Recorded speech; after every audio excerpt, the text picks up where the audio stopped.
Begitupun dengan pemerintah, Bang. Kita orang sadar hak. Mungkin generasi tua aja yang kelamaan suka ditindas gitu ya. Kita generasi baru ini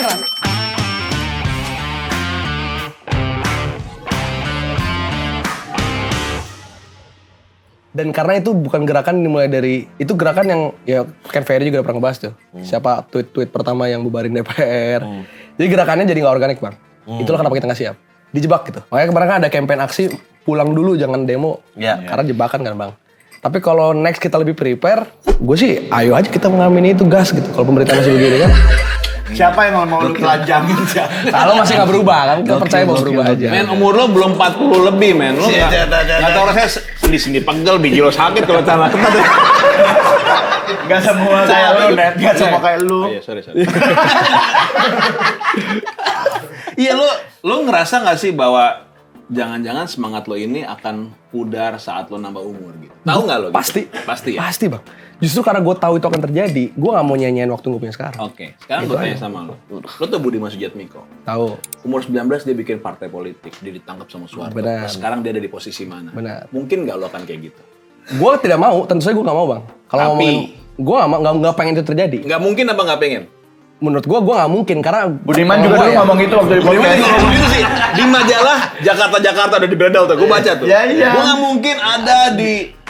Jadi gini sih, Bang, menurut gue problemnya adalah di sini. Dari tahun 66 juga ketika Soekarno turun, Sogi kan ngasih lipstick kan, Bang, ke temen-temennya. Gara-gara dianggap banci lo ngomong dong di jalan, sekarang lo nikmatin fasilitas gitu. Jadi bagi gue ini memang akan jadi problem tiap generasi. Pasti ada lah di generasi-generasi itu yang memilih untuk bersekutu gitu dengan status quo. Cuman menurut gue perbedaannya sekarang, Bang, adalah generasi gue tuh takut banget di cancel gitu asarnya. Takut banget kita di cancel kan. Misalnya contoh Big Mo lah yang kemarin juga petentang-petenteng. Kenapa Big Mo kenapa? Enggak. Big Mo aja enggak apa-apa. Kan sekarang juga bisa dia agak-agak mentiarapkan dirinya gitu ya. Begitupun banyak orang ya, Bang. Ada, Bang, dulu pas tadi kan ngomongin BMC itu sebelum gue di briefing. 2019 itu ada satu ketua BEM yang bayangin gara-gara satu kali dia tampil di ILC waktu itu sama Mata Najwa, follower dia jadi 1,3 juta. Hitungan 3 hari tuh. Namanya Fatur. Itu yang ketua apa? BEM UGM. Dia. Tindakan dia ngapain tuh?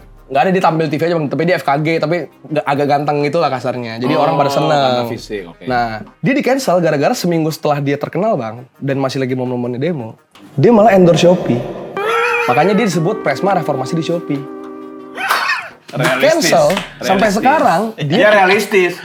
Ya, yang penting ketika di cancel dia dapat endorsan itu sih utamanya. dia tidak pernah kembali gitu dalam gerakan. Dia balik menjadi dokter gigi aja. Poinnya adalah di generasi gue tuh takut banget di cancel, Bang. Nah, menjadi Budiman adalah membunuh karir lo sendiri gitu. Poinnya itu sih, Bang. Kenapa gue bilang akan ada perbaikan cara dari generasi gue, karena kita belajar dari generasi sebelumnya dan kita tahu cara matahin itu gimana. Jadi makanya, Budiman adalah contoh buruk ya? Buruk bagi gue. Sekarang Atau kasarnya bahasa sekarang Budiman tolol bagi lo ya? Itu terlalu keras. Parah banget. Maksudnya Budiman Saswi gue. Budiman udah major label. Tapi lu kenapa, Net? Kalau misalnya sepakat Budiman contoh buruk, tapi lu juga meremehkan pergerakannya dia, kenapa? Karena itu pasti akan berulang. Sejarah kan akan berulang. Kalau udah skeptis banget lo ya sebetulnya, Bang. Pasti, men. Karena sejarah mana yang nggak berulang? Tapi gini, Bang, misalnya gue mau ngomong gini, gue satu kali gue pernah debat sama so-called gue anggap buzzer sih, namanya Andre Yudias. Jadi bayangin konten gue isinya mengkritik kebijakan, konten dia isinya mengkritik orang yang mengkritik gitu. Iya. Oke. Jadi kayak ya mending lah kalau sesekali ya, ini emang seluruh engagement dari situ. Nah, akhirnya gue bilang kita debat aja kalau mau gitu. Akhirnya gue debat melawan Andre Yudias ini. Gue dijebak dengan satu pertanyaan gitu. Dia bilang, lu kelihatannya kayak mau nyalek ya di pemilu berikutnya karena lu bersuara kayak gini. Gimana, bener nggak? Mungkin dia berharap jawabannya, enggak, gue akan ada di jalur yang idealis. Gue bilang, jangan kan nyalek. Kalau nyawapres bisa, gue mau nyawapres, nggak punya paman aja gue di MK, Bang. Jadi gue pengen bilang, apa salahnya kalau sekarang orang-orang yang bersuara dan bahkan tidak, terus masuk ke dalam dunia politik. Karena menurut gue itu benar. Iya, Bang, karena menurut gue orang Indonesia itu tuh, follow up yang salah menurut gue. Apa tuh?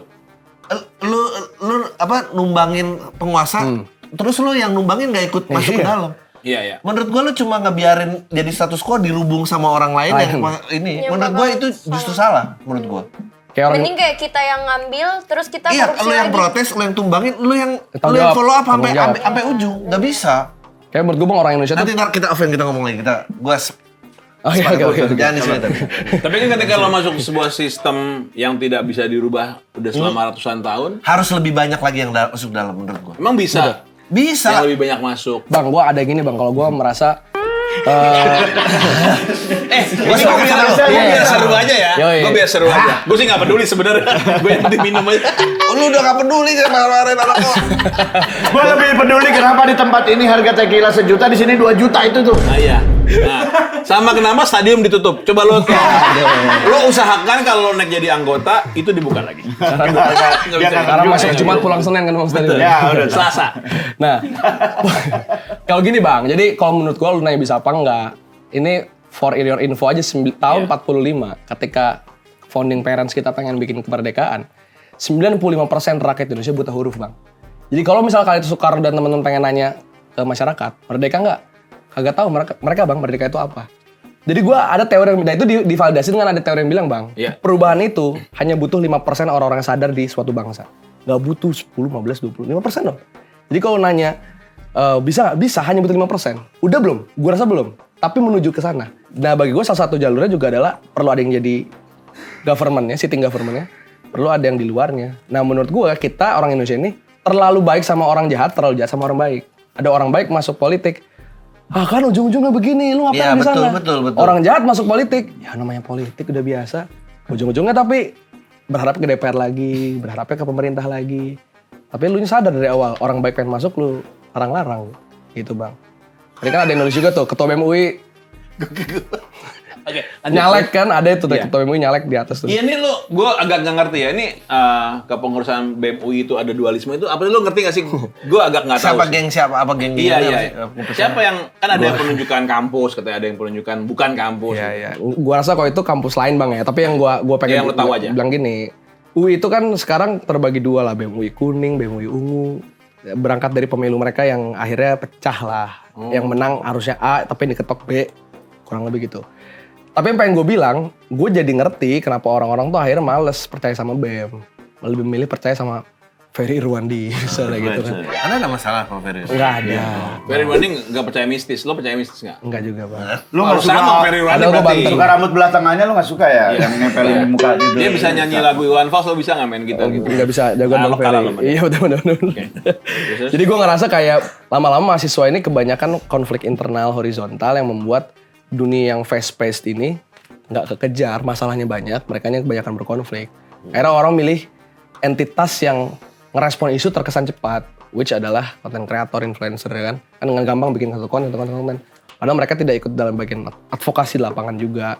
Jadi kayak gini-gini tuh. Tapi sorry ya, kontraproduktif. lu ngomong kayak gini tuh, waktu lu jadi ketua BEM, lu ngomong gini juga nggak ke teman-teman lu gitu? Ayo loh, kita revolusi, sebelum revolusi di luar. ngajak revolusi. Bukan revolusi di dalam mahasiswanya. Bisa nanya karena Unpad, satu program unggulan gua adalah Grand Design Relevansi Ormawa.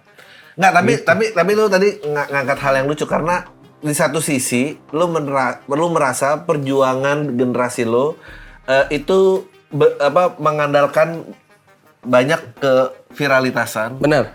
Tapi viralitas akhirnya di-on sama KOL. Nah, jadi gimana? Ya itu, Bang. Iya benar. Jadi itu jadi kayak fakta yang masalahnya depan mata gitu, Bang. BEM dulu adalah sumber viralitas juga kan, Bang? Betul. 2019, 20, 21, 22, 23 gitu. Gua nggak tahu sih apa yang terjadi 2025 ini yang berangkat dari mana gitu, Bang. Cuman sekarang ya bagi gue tadi karena BEM-nya kok makin lama makin konflik horizontal di internal masing-masing. Sedangkan konten kreatornya makin hidup dan tumbuh gitu, Bang. Apalagi dengan algoritma yang begitu cepat. Makanya gue ngerasa disitulah kampus harus melakukan relevansi dan reformasinya. Gue ngomong itu Bang di kampus gitu.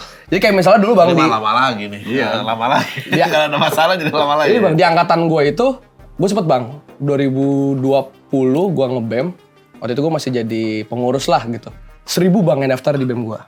2021 pas COVID itu cuman 250 Bang pendaftarnya. Nah, tadi lu kan bilang generasi Nggak ada tadi dia bilang generasinya sadar hak. Karena orang sadar hak tuh individualis, malas dia kumpul-kumpul. Itu lebih tepatnya itu bener Bang. Iya, bener, Makanya pasti itu. head to headnya adalah sama Anjing, head to head Orang sama daripada ribet ngomong ngapain gue bersaing. lebih parah lagi Bang, head to headnya sama kampus Merdeka. Ah. Waktu itu Nadim yang sekarang ditangkap ini dia bikin program namanya MBKM. Jadi magang belajar kampus Merdeka kalau nggak salah. Yang belajar. Oke. Itu dia menawarkan konsep lo boleh magang 20 SKS ditukar. Jadi lo nggak perlu kuliah 1 Iya. semester dan gaji bisa 3 sampai 6 juta. Nggak ada yang daftar. Justru yang itu pada daftar ke situ semua. Pada tes semua. Justru BM-nya ditinggal udah rapat sampai malam kagak dibayar, kagak. Realistis itu. Pragmatis aja kali temen-temen lu. SDM itu apa? Iya. Soalnya ini Energi. Nggak akan kompak, nggak akan Soalnya kompak. ini Ini bang yang bikin kakak Nina itu. M-nya beda di sini. Ini generasi lu nih, sembuhin nih.